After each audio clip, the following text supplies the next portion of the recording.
Hi everyone, welcome to my channel. My name's Katie. I want to take you through some really amazing records I've picked up recently. The first one, which is up there with possibly my favourite reissue of the year. I mean, we're into March. This may even end up being my favourite reissue of the year by the time we finish. And that is the Thirdman Records release of Ted Lucas' 1975 self-titled album.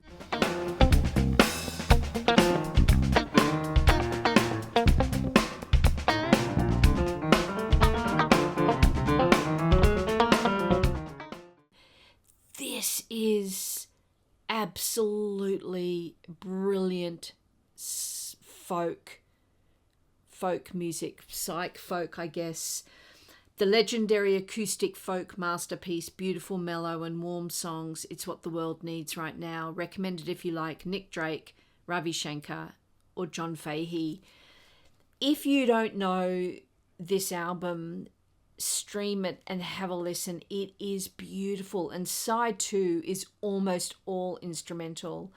I didn't know anything about this guy, but the social guys on Thirdman Records made me buy this, impulse buy on Instagram, and I have zero regrets. I'm so happy. Pick this up if you can. I think there's a green one and a black one. I got the black one. Really amazing album. Thirdman Records have released it from the original tapes. Absolutely brilliant. So that's my first pickup and probably going to be in my top favourite reissues of the year. The next one is a fantastic Yusef Lateef compilation. Look at that beautiful inner sleeve. It's a gatefold. It's a 1976 Savoy label compilation, which I didn't know about, and it's basically the Savoy sessions from the late 50s, early 60s, I think. If you like Eastern sounds, this is kind of that lo-fi, gorgeous, rhythmic Eastern vibe to it. It is such a great compilation and a really great way to get into Yusef Lateef. I have played this maybe 3 or 4 times since I got it about a week ago. Absolutely brilliant compilation. Picked it up really cheaply. Great jazz album. Okay, the next one is a real outlier. Now, I am starting to get a few classical albums here and there when I see something that looks a bit interesting. I love watching Poetry on Plastic. He's a YouTube channel. He's a fantastic educator on brilliant classical recordings, and so it has kind of piqued my interest, and I do listen to classical music very occasionally, but I recently picked up this album and a couple of others which I'll show you for free. Someone was giving them away on a thing called Free Cycle, and it was a box of classical records. I said, oh yeah, I'll go get them and go through them, and most of them were $2 kind of world music clubs, but this one was the Folkways 1962 mono recording of the violin played by Hyman Bress, and a Canadian violinist. Apparently he did a series of 5 sort of introductory to violin kind of albums for Folkways in the early 60s, and there's only 2 copies of this vinyl ever released in 1962. One was stereo and one was mono, and the mono's far harder to get. I think it's like not many people have it, like 5 people have it, 6 people want it. It's that rare. You can get it on eBay, I think, for about $20-30. On Discogs there's 3 for sale, and they start at like $100 Australian. But anyway, I picked this up for free. Beautiful condition. It's got all the inserts, and it is just fantastic. I absolutely love it. If you know classical music and you know anything about these recordings, please drop me a comment in below. I've not been able to find much about it, so I'd really appreciate that. Thanks very much. But that was a really great pickup. And in the same Free Cycle collection, I picked up a couple of fun ones. This one was Suzanne Vega, the Solitude Standing album, the classic with Luca on it, and it opens with that a cappella piece.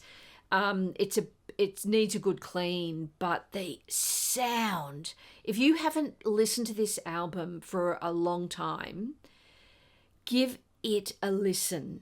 It is beautifully produced, beautifully mastered, just such a great album to listen to. And I didn't have it in my collection, so I thought, you know what, I'm going to keep it. It was free. It was amongst the classical records. Again, really great condition, so very happy to have that. Okay, the next one is just a recent addition to my soundtracks that I'm collecting from the 80s. This was the Oscar-winning Round Midnight, produced by Herbie Hancock and played by Herbie Hancock and a bunch of others, actually. Chet Baker, Ron Carter, Dexter Gordon, Billy Higgins, Freddie Hubbard, Bobby Henderson, Bobby McFerrin. It goes on and on. Controversial win of the Oscars because The Mission, I think, was nominated that year, and that was fully original. And this won the original soundtrack, and of course, most of the songs weren't original, so there was a bit of controversy around it. But it's a really great soundtrack, jazz soundtrack. I've got a few Herbie Hancock soundtracks now, which I absolutely love, and I collect 80 soundtracks if you saw my last video, so very happy to have that. Oh, the next one is a new release. Sharon Van Etten and her new band, The Attachment Theory. This is a numbered edition from Impressed Records. Many of you know I collect quite a lot of the Impressed Records, a small label in Australia. Their re-releases and their reissues and their new releases and recordings. They get limited edition pressings done of international albums occasionally, and this was one of them. This is number 79 of 200. This album is fantastic. Brilliant new album from Sharon Van Etten. If you don't know her, listen to her. She's ethereal, rocky, just brilliant. Love her. So that was a great one. Okay, this is one of my most exciting new discoveries. An Australian young rock band. I think they started when they were 16, 17. They're now like 20, 21, maybe a little bit older, I'm not sure. Star Crazy. I've got a couple of their albums here. Check these guys out. If you like someone like Greta Van Fleet or even a bit of Queen, it's very rock with a bit of rock opera mixed in. Alice Cooper has played them on his radio show. The Classic Rock magazine, I think in Australia, has named it gave it 5-star review. These guys are the real deal. So if you like this kind of music, they're such brilliant musicians, brilliant writers. Highly recommend them. Look out for them. Really brilliant. Okay, this is a fun one. I picked this one up. Take it out of the sleeve. Most of you will recognize this album, the Richard and Linda Thompson Pour Down Like Silver, 1975. I picked this one up on a sale on JB Hi-Fi in Australia. It was like $14 Australian, which is probably about $10 American. I didn't have it in my collection. I thought it's cheap enough, I'll pick it up. And I wish I had bought it years ago. I cannot believe. Some albums just pass you by, don't they? And this album passed me by. Not anymore. Love it. Can understand why these two were so brilliant in their day. Of course, this was in their early, Richard Thompson converted to Islam religion, and they weren't allowed to play music unless it was about God, and this was their album about that. But they kind of wove in I guess kind of Islamic references without even people that were even realizing, and you don't know it when you listen to it. It's just beautiful kind of folk music, I guess. It's just fantastic. So that was a real surprise for me, and I wish I hadn't avoided it for so long. All right, and the final one I wanted to share with you today, I went to see Tyler Childers recently live in Australia, and the support was a guy called Willi Carlisle. Do you know him? he's a quirky country and western, or even bluegrass. No, what is he? He's just so traditional country.